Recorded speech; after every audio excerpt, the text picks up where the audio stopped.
And Dr. Kwame Nkrumah was a Ghanaian true and true, and so we continue to remember him as the true Ghanaian that he was.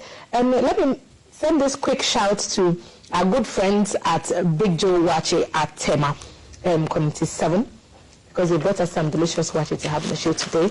Dr. Frimpong, maybe we'll share some with you, because it's Ghana Day. It's Nkrumah's Day, so it's Ghana Day. So, Big Joe Wache, Tema Community 7, good morning to you. Thank you for the package that you sent to the team. Now we are all very happy. We are in the mood to work this holiday. Thanks to you. Big Joe, Community 7. Shouts to you. So we are talking about Dr. Kwame Nkrumah and the man that he was.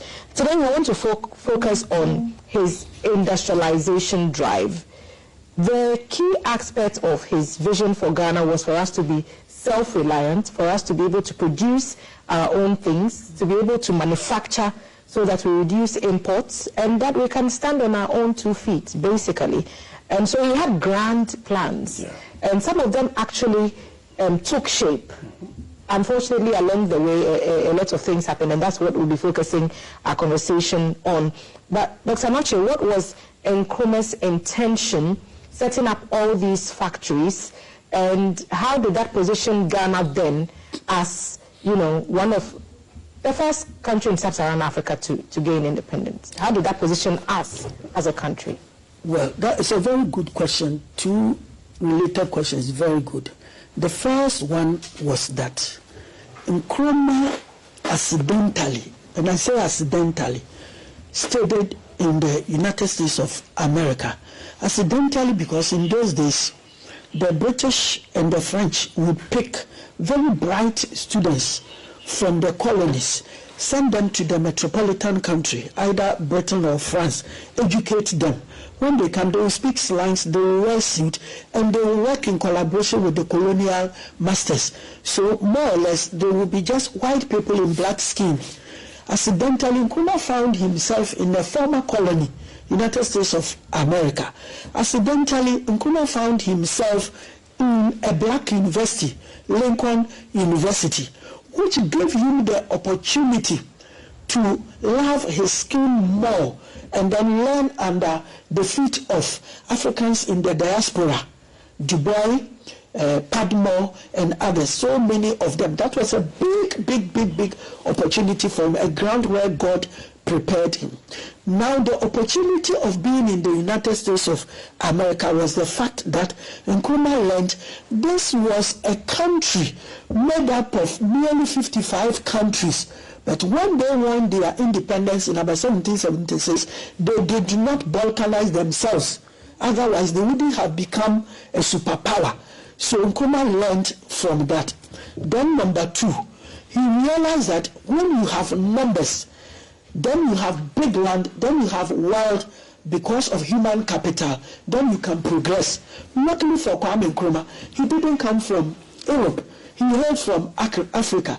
Luckily for Nkrumah, we were not independent yet. So it was possible for him to sell the idea. So when we had our independence first, he wanted to transform Ghana into a sort of America, so that if he began projecting it to other Africans, evangelizing to them, they will say, oh yes, but look at Ghana, they have factories everywhere. So what the man is saying is true. The accounts have a saying that, if nakedness promises you clothes, ask him, what is your name? So if Kwame Nkrumah tells you that when we become independent, the whole of Africa will be like Russia, China, or America, you will say it is true because he has begun it in Ghana. Nkrumah was building a nuclear reactor, nuclear weapons. So in Ghana, the place called Kwabenya Atomic. At that time, the name for nuclear was atomic. And that was it. Nkrumah started it here. He used the Russians. Almost everything you could dream of, Nkrumah placed here.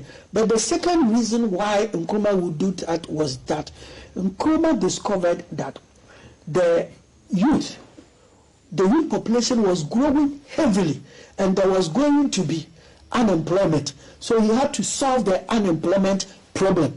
And there was no way you could solve unemployment problem without industrialization. And then, as he himself says in several of his books, it is only by industrializing that you could catch up with the first world. There's no way you can be satisfied with being a country producing raw materials and then selling to those people out there, and then they putting it in their factories, refining it, and foisting it back on you, that you can call yourself great. In fact, that was the essence of colonialism. The colonial economy was a raw material economy, a production economy. Then the colonial master or that country, the country that is colonized you, will take all the raw materials from your country, and they have all the factories there, and then polish it and send it back to you. Then they will make the hard currency. Nkrumah had to reverse it because we were no more a colonial country. Lastly, I will say he would industrialize the nation because in order to buy goods from outside, you will need hard currency. And Nkrumah wanted us to forget the pound and the dollar, because if you will use the pound and the dollar to buy whatever you are buying today, imagine that there's something you might not have realized. When anybody puts up a house in Accra, Kumasi, Tamale, all the towns, you will see that they create 3 or 4 shops in front, everybody. And then when the shops are actually open, please, next time when you enter, ask yourself how many of the goods are made in Ghana. You will see that it is only the kenke and the gari outside that are made in Ghana. The rest inside, from China, Turkey, everywhere. That is our problem. And so we are now a neo-colonial country. In Nkrumah's time, he made sure that everything in everybody's shop would be made in Ghana, so that the Ghanaian investor, the Ghanaian retailer will not worry about the cedi to the dollar issue. Ms. Hadade, what was Nkrumah's dream for industrialization? Doc has gone into how the studying in America shaped him and what his vision for Africa was that drove him to do. What do you think? Yeah, to add to what my good friend, Lawyer Anokye said, Nkrumah actually studied in the US. He learned a lot from the people he met there. In fact, his dream of industrialization took inspiration from one great American scholar, W.W. Stowe. He was a national security advisor to President Kennedy and later to President Johnson, who inherited Kennedy when Kennedy was assassinated. Stowe described the world economy and said that to develop you have to go through certain stages, about 5. It was said that he was a good friend of Kwame Nkrumah, to the extent that I think Nkrumah Ada visited him several times and invited him to Ghana to come and help, and that actually informed Nkrumah's first 2 development plans that he drew for Ghana. In fact, according to Stowe, we have traditional society. Then from traditional society, you go to the next stage, preconditions of takeoff. The traditional society is where you have limited production capacity. You don't reproduce. You live in myths and all that. You rely on rain-fed agriculture and you cannot progress. So all the countries that develop, they have to pass through these stages. Then you come to preconditions for takeoff, where you have to start building infrastructure. So when Nkrumah led Ghana to independence, he took inspiration from Stowe and started that, no, we can even jump some of these stages and catch up with the rest of the world. People thought he was joking. And that was the beginning of building infrastructure, Tema Harbor, the Volta Dam at Akosombo, and others, in order to be able to power the industrialization dream. Then he started the industrialization. People said, no, the state cannot manage these things. But following the plans of Kwame Nkrumah, countries like Singapore, Malaysia, have been able to reach that dream stage. And we are still, yes. you know... Because Nkrumah got to a stage, let me say that he got to the industrialization stage and he was overthrown. From industrialization, you have to go to diversification of the economy and all that. Then you come to the stage where you are mature. And then the next stage is that mass consumption. You enjoy yourself. Your people are, happy and all that. So Nkrumah was on a stage when He was on a route when he was overthrown, and we didn't continue. Okay, so let's walk back, take a step back in time, and relive some of the most iconic moments. So we'll start with the swearing-in of Dr. Kwame Nkrumah. Here are some scenes from that ceremony.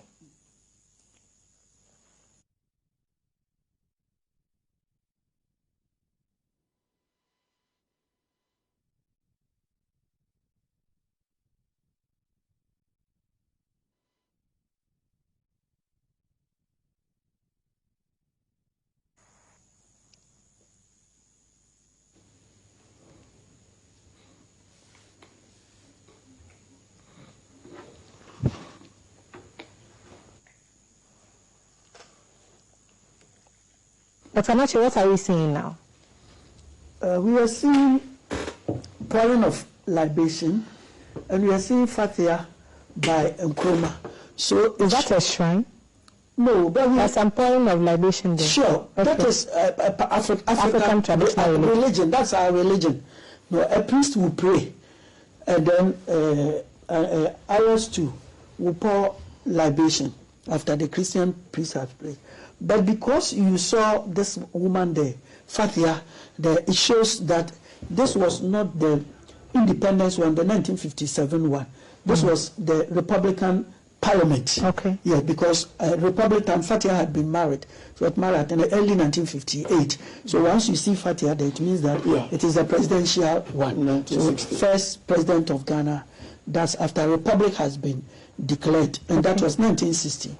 Okay, so when Dr. Kwame Nkrumah became president and no longer prime minister, that's the scenes that you're seeing. And so we're remembering key moments in Dr. Kwame Nkrumah's journey, but we want to focus now on the industrialization drive. So I hear that in Kumasi, a jute factory was set up in 1963, and this was, again, as part of Ghana's industrialization drive under President Dr. Kwame Nkrumah.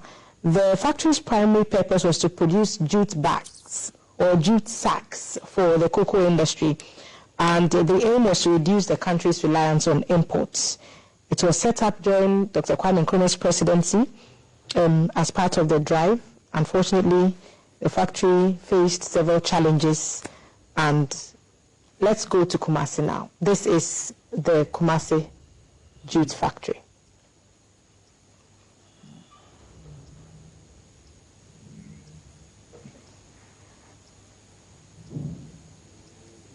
So as we speak, this is what the jute factory looks like. It continues to produce cocoa sacks or this is what it was meant to do. So we're seeing some before pictures and now pictures of the Kumasi jute factory.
We're having a few challenges. Let's take a break. We'll be right back.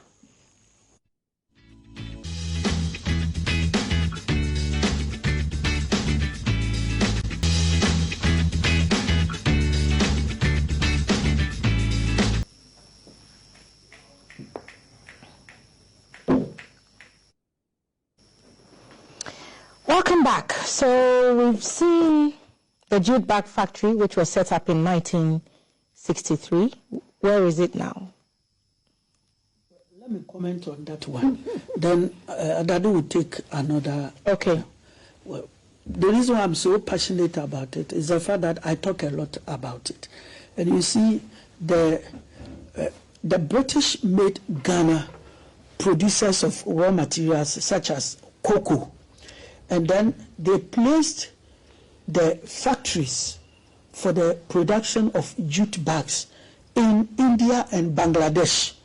So it meant that they intended making use of Ghana in order to create jobs in other countries.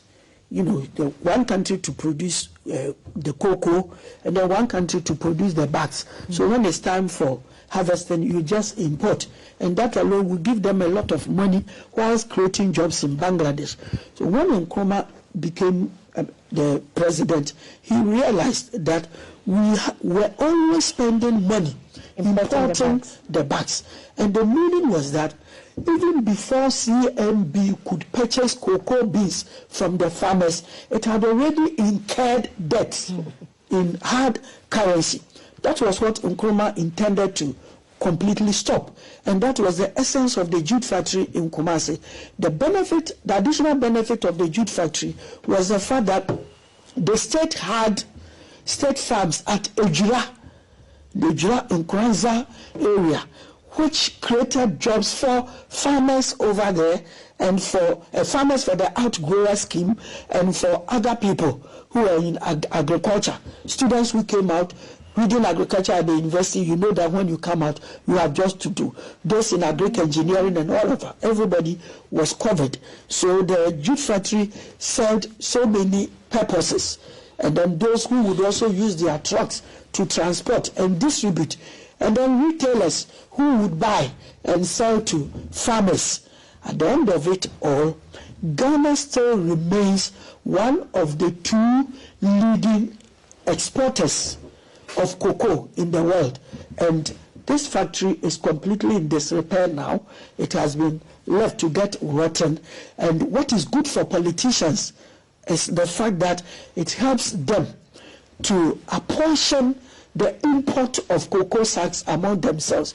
And that you would import 50,000 sacks, Telma 100,000, Anokye 70,000, that man 100,000, and you sell to the state at a huge profit. So by the time that government has left power, its functionaries have made a lot of money when the factory, as huge as it is lying idle.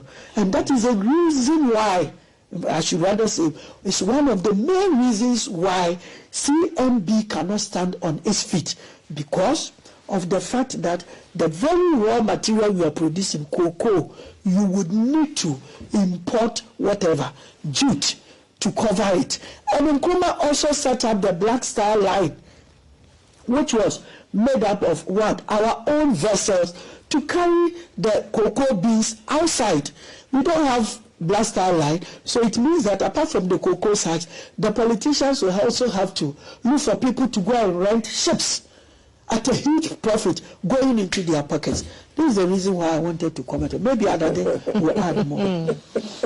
And that is why they would never resuscitate the factory, because the moment you resuscitate it, it means that the politicians are going to lose money. Okay.